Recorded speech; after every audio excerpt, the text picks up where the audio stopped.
to the Astroimaging Journey channel, where you're following me along this wonderful journey that I'm trying to take as I get into astroimaging / astrophotography hobby.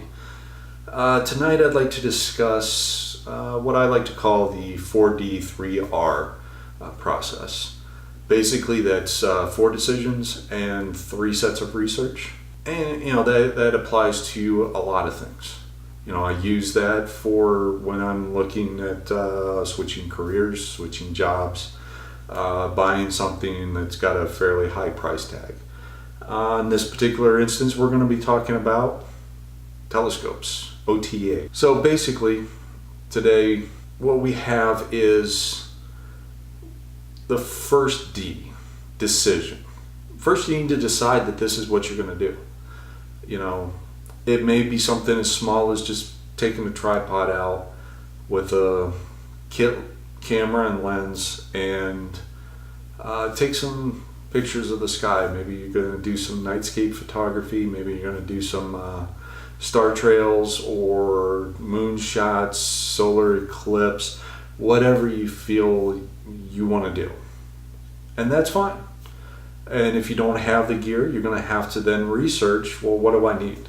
You hopefully watch some videos, read some, a fair amount of web pages and, YouTube and a whole host of different sources of information. And then you got to decide what you want, right? You've done all this research, what works for other people, and you're going to have several options, and then you got to decide what you want. Well, now how do we decide what we want? Well, we got to research those options, right? Okay, yeah, I've done this. I've done the research. So I've decided I want to do this. I've done the research, and yes, it's definitely something I want to do. And here's my options. So now I'm going to decide I need a tripod, and a camera, and that's it. I'm going to go with those 2 basic items.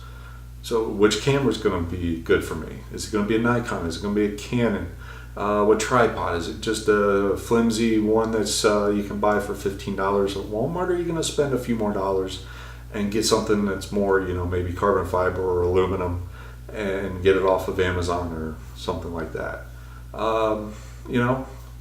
That's where you got to decide. Okay, I want the better tripod, but the camera I'm not so sure about. Okay, now I need to research which is my best tripod, and overall price point, value, whatever your criteria is, camera, and then you decide. I want a Zoomy, I believe you call it, and a Canon T7i.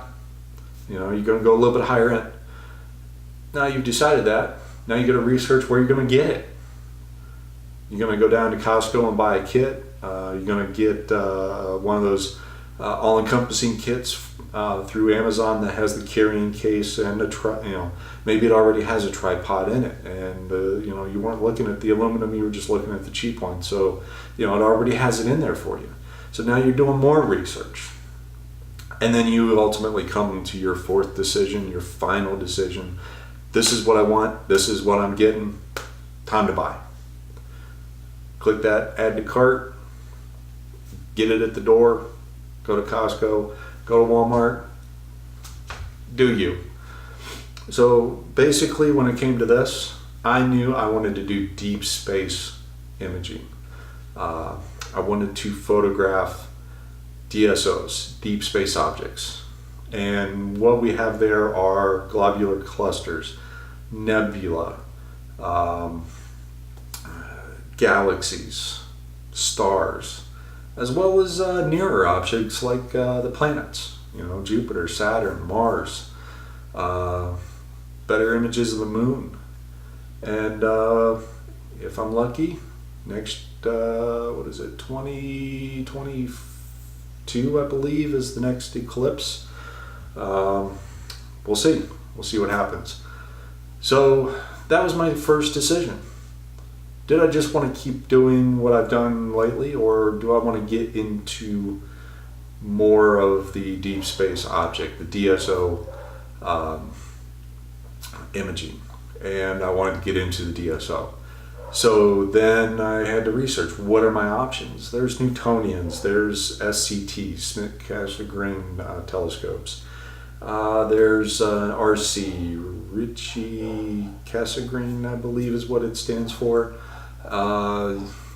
Dobsonian, you've got all these different styles of telescopes, as well as refractors, just basically long telescopes. They're pretty much the same thing as the lens on your camera, and obviously higher end, better glass, tweaked a little bit different, but ultimately it's a long lens. So now, after I research all that and what, the Newtonian's good for this and the SCT's good for this, and certain ones are good for certain things. And now that I've done that research and I have that data, now I had to decide, what am I looking at imaging? Well, right off the bat, I'm looking at imaging the planets and galaxies. Nebula kind of interest me, but those are wider field, and I want the those close-in shots.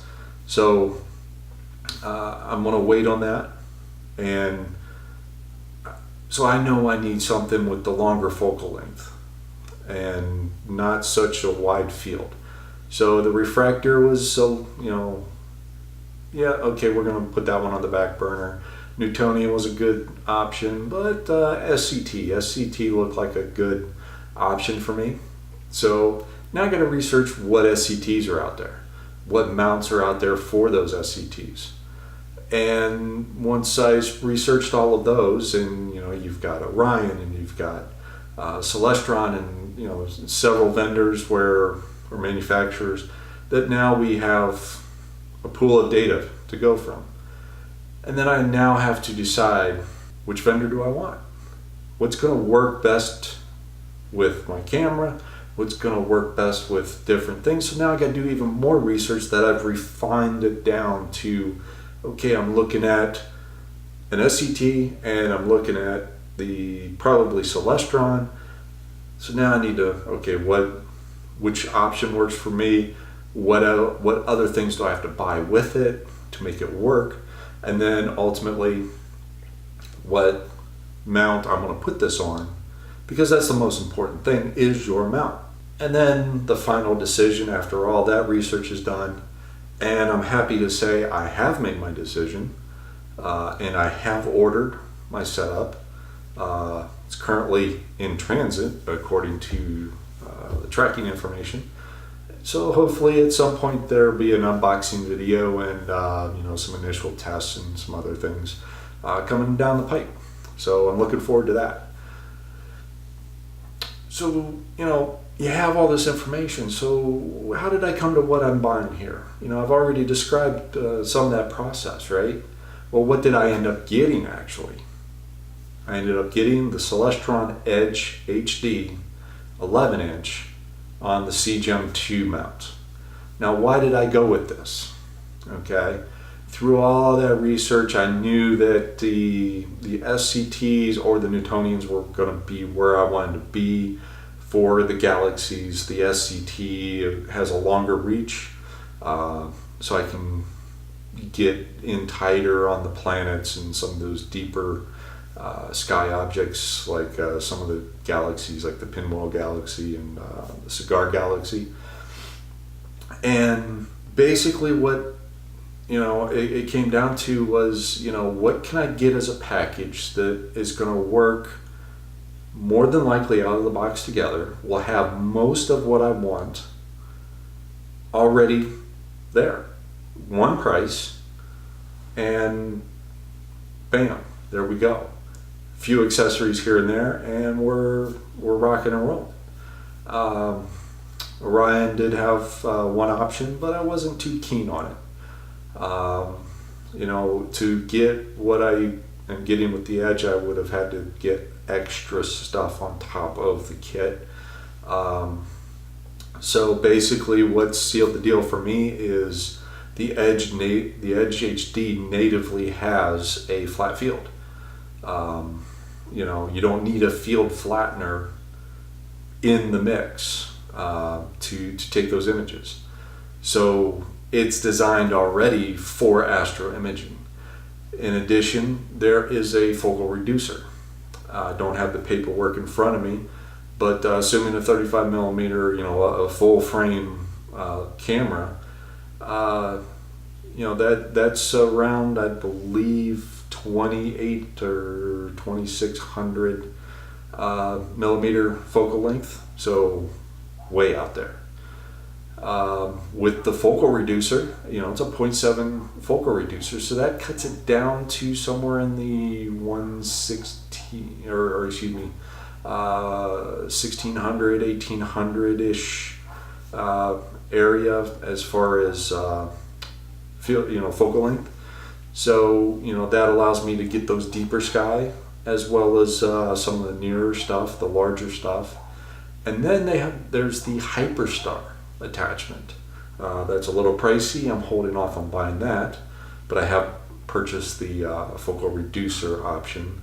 But with the Hyperstar, you actually replace the secondary mirror, and please, if I'm talking about some things, go and research SCTs and you'll understand, that there are multiple mirrors and different things that go in here, and do that research and do some, get your learning on, because I'm just trying to do this to help you out by giving you my process, and there's other people that can give you a better description of these things. The various technologies. So you basically remove the secondary mirror, and you put this Hyperstar attachment on, and all your gear and your T-ring and all that good stuff onto it, and now you have a 500 and something millimeter telescope, which gets you the wide field option. Not as wide as refractor, excuse me, but still wider field than what you had, and probably a wider field than what a Newtonian would get you, or something to that effect. So basically 3 different setups, 1 optical assembly. It was a no-brainer for me. As things progress, I'm hoping to get into using what's that program called, Sequence Generator Pro, which should allow me to do mosaics. A lot of the research I've done has, I've seen where people have demonstrated being able to do mosaics. So I'm hoping that I'll be able to do some, longer focal length, wide field shots, getting that wider field by doing a series of images to stitch together and create that mosaic. And if you're not sure what the mosaic is, basically if you've ever taken your camera and you've put it into panoramic mode, and you hold it up and you pan across, and then you stop it, and then it stitches everything together, and now you got this wide image, kind of narrow, of maybe mountain range that you're at. Basically, same thing. Your camera started off and it took a series of images as you panned across, and then it overlapped them and stitched them together to create one image. That's basically what you do with a mosaic. You can't do and call it done. Unfortunately, you have to take a series of images of this part of the sky, get lots of data, process that, then get this set, process it, get it set, and you can spend days, weeks, months capturing all the data you want to get that together. So hopefully down the road I will get to that point in my ability, but right now I'm definitely not there. So I just want to take those individual objects and get my learn on and get my experience and get my process down, and then move on to the more advanced stuff. I mean, that's what we do, right? We learn to crawl, and then we learn to walk, then we learn to run, and then hopefully we become an Olympian. But so yeah, decision made. Hopefully it comes pretty soon. But here's the other thing that has to factor in all that decision making: money. These things are not cheap. I could have went with a Newtonian setup from Celestron on an advanced VX mount, and got into it for $1,300-$1,400. Relatively speaking, not too bad. You can go on to Cloudy Nights and a couple other websites and buy things used. People in this hobby generally, as a general rule, keep their stuff very neat and tidy and clean. They don't just throw it in the back of their car and drive down the road, set it up real quick, and they take time, and they'll box it back up and then put it in there real nice and make sure nothing will bang into it. And you can buy stuff that's used that's 3-4 years old and it looks like it just came out of the box brand new, or at least so I'm told. Your experience may vary. My disclaimer on that, sorry. So you can get into the deeper sky object imaging or nebula imaging for a few $100s actually. You probably already have the DSLR, so you need a T-ring, a T adapter and a T-ring to fit your camera, and then maybe a $200 refractor and a $300 or $400 mount that will get you going and get you into the hobby. And are you going to take Hubble quality photos? Of course not. Nobody will from the ground. You got to be up there. And I know I can't afford a trip to space to take photographs. It's just the way it is, right? Well, we do what we can here with the budget we have. Luckily, a couple projects I was working on came in under budget, so I was able to move some funds over that were freed up, and I went a little bit bigger than what I initially planned. The other deciding factor for me was Celestron during the month, this past month, had a sale, up to X amount of dollars off of kit on the CGEM 2 mount. Depending on which telescope you got with the mount, you got maybe $100 off, maybe $500 off, whatever the case may be. And that was the tipping point for me. I was looking at maybe going a little bit larger, but I didn't have the money for I didn't have the money for the CGX or CGXL mounts.